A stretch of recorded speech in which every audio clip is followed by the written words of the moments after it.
Good evening, everybody. Welcome in to Coach's Corner East. I'm your host, Mike Sparks. We're at Crestline this week on December 7th, and so glad that you could join us for the show. We're brought to you in part by Terry Gribble and Associates at your Galion Community Center, YMCA, Dr. Erica Schieber at Bucyrus Veterinary Service, 222 West Mary Street in Bucyrus, Rod Steiger and Associates at Pizza Hut in Galion and Bucyrus, host of our show since 1992, and Luann Krebs at River's Edge Embroidery, Screen Printing and Signs, the official phone board t-shirt provider, Route 309, across from the Marion Depot.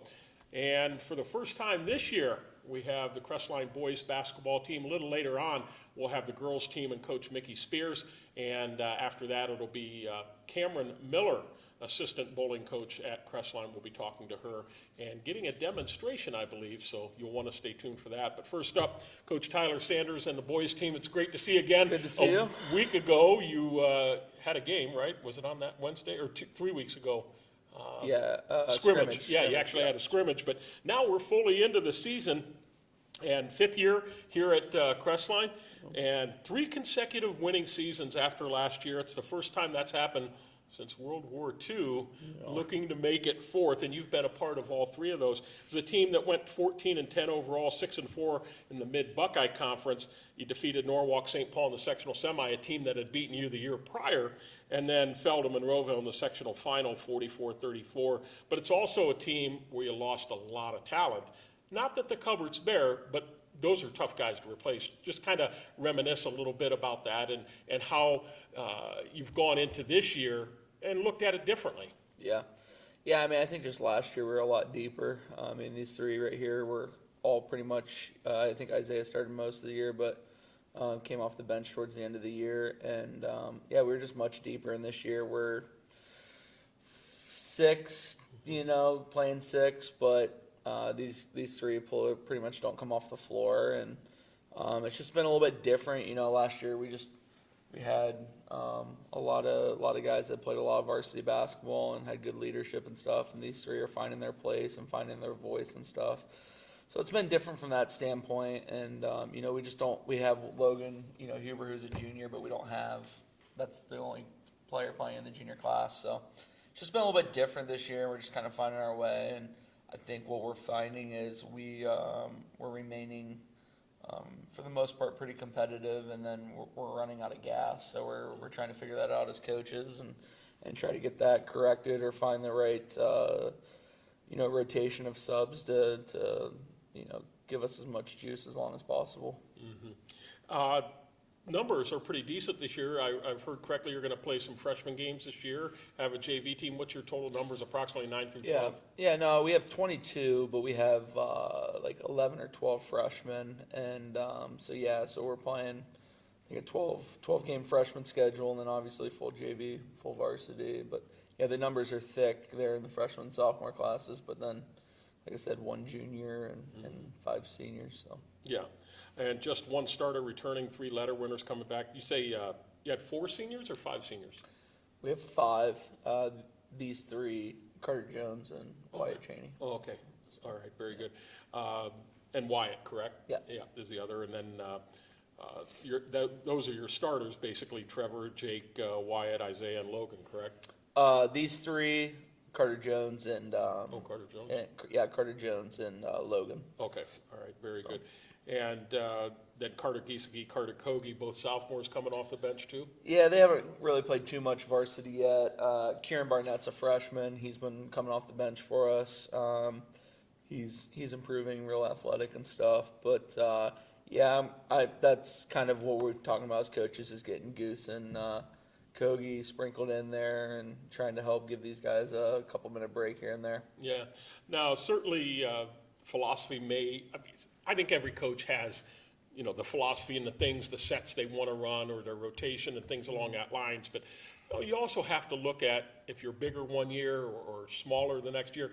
Has that changed for you a lot this year as far as what you're trying to do from a philosophy standpoint or an identity standpoint, both on offense and defense? Not really. I mean, since I've been here, I've never really had overly tall big men. So I will say almost every year I've at least had 2 solid, thick post players. This year I got Jake and then some other guys that are playing the role. So, I mean, we've continued on with our our Gonzaga continuity offense that you see a lot out of a lot of teams anymore. You see a lot at the college Explain level. that. What Yeah, you it's mean by a that. it's a continuous ball screen action, and you're basically trying to read is backside help there. If it's not, you throw it. If it is, then you throw it to the backside corner or you reverse the ball, and it's just a continuous ball screen offense that we've been running since I think it was put it in the end of my first year here.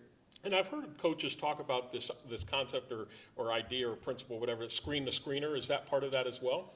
Not necessarily on that play, but we do have screen the screener plays. A lot of times that's to free Jake up into the post or Isaiah to the top of the key for a three. Just they're getting these three in particular are getting a lot of pressure. So finding ways to get them to screen to get themselves open. Because if you can get their man to help off for a second, it frees you up just enough time to get an open enough look. So. There's nothing that I'm going to say here that's a secret to any coach out there because they all scout us, but these three do 90% of our scoring, 95% of our scoring, and, these three are being keyed on. So them being good screeners and good passers is the best thing that they can do to get themselves open. Defensively, is it high pressure, or are you going to sit back in a zone, or does it really just depend on the situation and who you're playing? Yeah, we've mixed it up so far this year. Just like every year, the first 5 games of our schedule are always – 3 of the toughest opponents in Lucas, Colonel Crawford, and Crestview. And so we've sprinkled some zone in here. The biggest thing that I told these kids is I want us to play hard, but I want to stay out of foul trouble. So it's a mixture of sitting back in a zone and, maybe trying to get the offense to be a little sleepy and a little bit lazy, just kind of moving the ball around the perimeter. But there's times when we try to notch it up and play. We played man last night against Crestview, and I think for 3/4 of the game we played really good man defense, and then like I said, that fourth quarter we were pretty worn out and just kind of got beat on the glass late. But we're trying to do everything that we've done before. We're just doing it with less guys, and still I think we're trying to work in the conditioning and stuff to help us out over the full stretch of a game. Sure, makes sense. Take a quick break here and talk to the players around the table. We're brought to you in part by Don Barr and Associates at Galleon Building Loan Bank, Matt Studer at Spitzer Chrysler Dodge Jeep Ram and Kia, 1 mile east of the Richland Mall, Mark Osborne and Associates at E-Crane International, serving worldwide markets from the Galleon Industrial Park. Trevor Shade's up first. All seniors here tonight. Trevor, in the past, and we've talked in the past in multiple sports, but certainly in basketball, you were looked on to be a shooter. Coach says these are my 3 top guys here. How's the shooting gone so far this year? Albeit, you're 1-4 overall, 1-1 in the Mid Buckeye. But how's your stroke been? That first game was rough. I think I was 1 for 7 from 3, but then I found confidence and I started hitting some shots. Yeah. So, coach gives you pretty much a green light. If you're open, let it rip. Right? Okay. Defensively. You're out there, and you and the other 2 that we're going to talk to, you're out there a lot. Stamina-wise, are you being able to go full go on defense as well as offense as well? You feel pretty good? For most of the game, yeah. Again, early on, probably the legs were a little tired, things along that lines.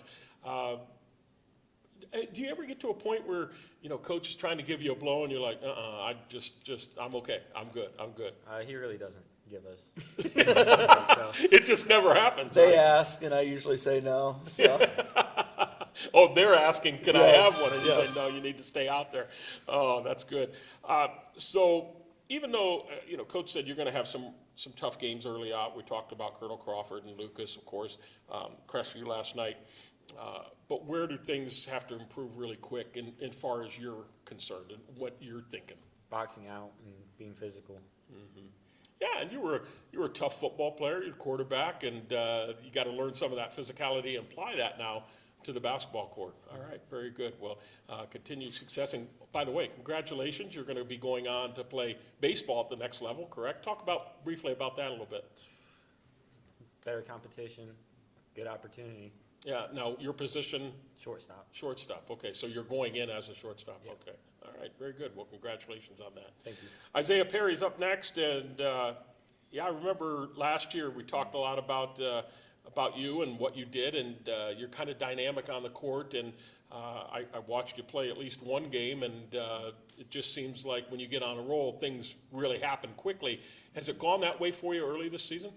I feel like I could have played better, but I've had like a couple games where I kind of got going a little bit. But I know this year that, I'm one of the main scorers, so I'm going to get Keaton on more this year than I was last year.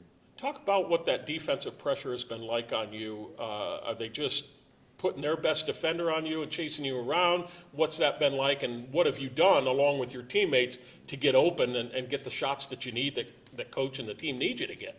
Well, it's a little different than last year because last year we had other people who, were high volume scorers. But I'm not going to say I'm not used to it because I play travel basketball.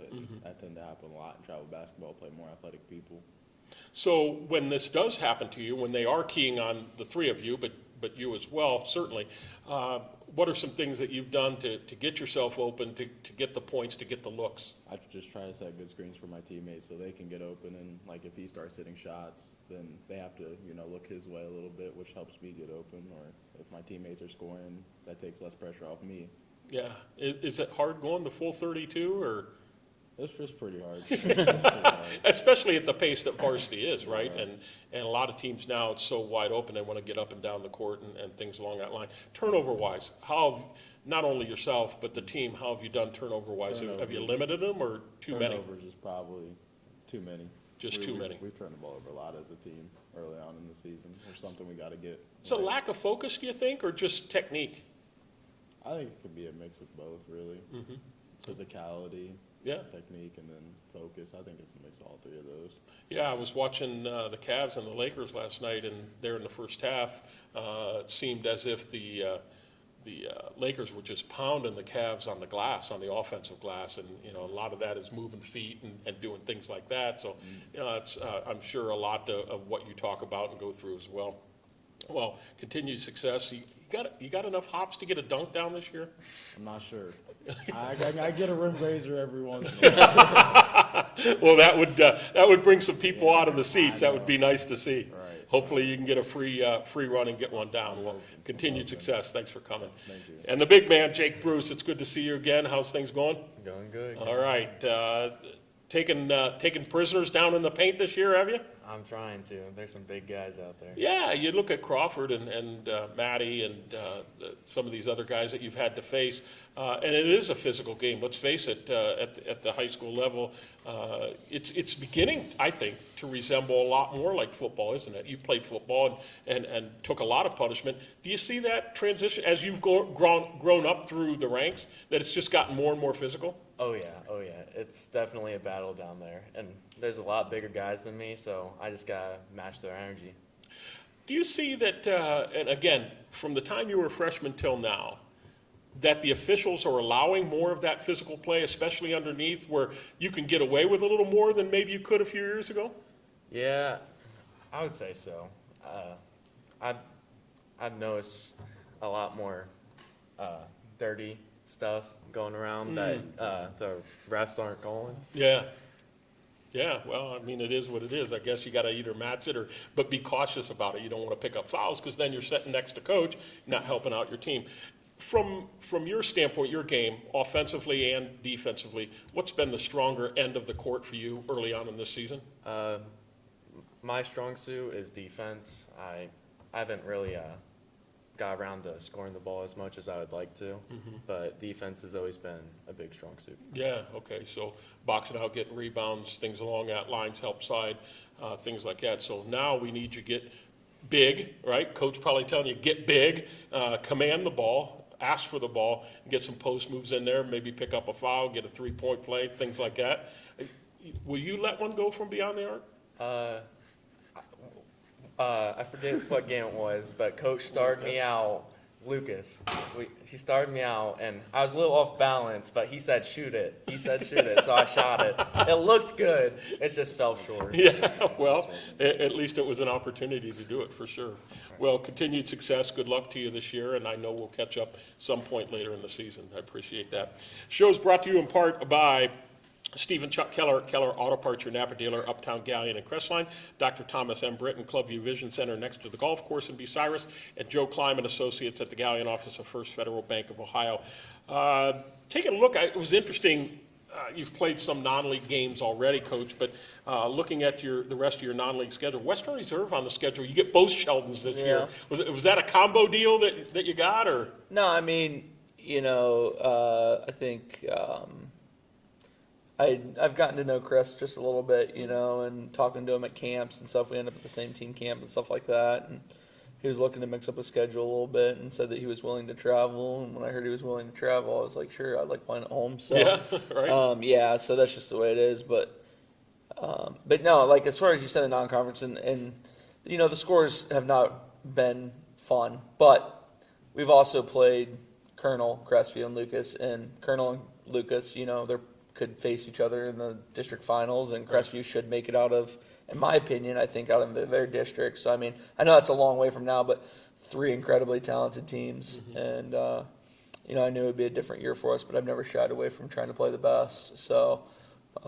I truly believe you got to play the best to be the best. So, No question. adding Sheldons and adding, good coaches and quality programs and stuff is really been something that we've been trying to push since we've been here, and not making our schedule easier, based on the year, but playing the best that we can play, and that way we're more prepared as we get later in the season. Yeah, you got Galleon on schedule, Cardington, Ridgedale, Seneca East, Bucyrus, Northmore, Winford, and Mount Gilead. So we'll be competitive along with a pretty decent MBC as well. And speaking of that, your thoughts on the MBC? Of course, Yeah, everybody around says it runs through Lucas, right? Yeah, I mean, it runs through Lucas, no doubt. I mean, I think that people would have said the last couple of years that the NBC was pretty weak, but this year I think it's probably as strong as it's been in a long time. Maybe going back to, when St. Pete's was really good and Lucas was starting to become Lucas, and when we were at Mansfield Christian they were good, and Loudonville was solid. But I mean, this year Lucas is really, really good. Central Christian's still Central Christian, but like Mansfield Christian and Loudonville are much improved.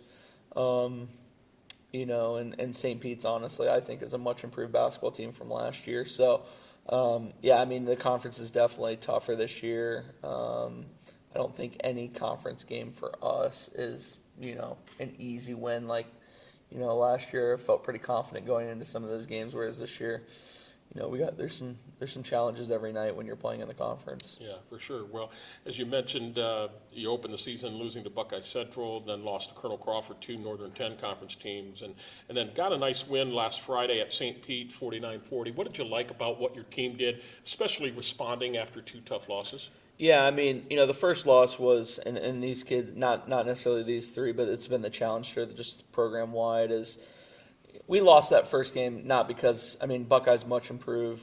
Coach Howell's an awesome dude. Really like him a lot. But, that was not a game that should have went the way it did. And some of the kids in our decision made some bad decisions, and it caused kids to not get the playing time that, they should get. And it put the team in a bad position to start off game 1. Plus, Trev was coming back early from an injury. Shouldn't even really been on the court, but did it for his team. So, I mean, not trying to throw excuses out there, but we got what we deserved that night because guys didn't do what they were supposed to do, and that is what it is. And so we just kind of got a slow start from there. But I've been pretty encouraged, since, other than maybe the Lucas game, of where we're heading. And, yeah, we're just trying to get the ball up and down the floor a little bit, which is hard with our numbers. But, scoring, as everybody knows, is going to be a struggle for us this year. So trying to get out in transition and get some easy ones is important. And then if we don't get it, we need to pull it out and run our stuff and, be thorough and sprint through screens and stuff like that. So they're doing all that I ask of them and working hard and stuff, and, grinding out every day and trying to get better every day. And, as a coach, that's all you can ask for. Yeah, so. Sure. And you got Mansfield Christian coming up this week? Yep, got the Flames on Friday. It's a house divided. My wife's teaching there now. My kids go there. You used to coach I there, used to graduated coach from there, yeah, but I'm fully a Bulldog now, and it is definitely there is definitely a divide in the house. My wife's trying to get the kids to say "Go Flames," but they're still yelling "Go Bulldogs," so we're staying strong for a while now. Good. But Good.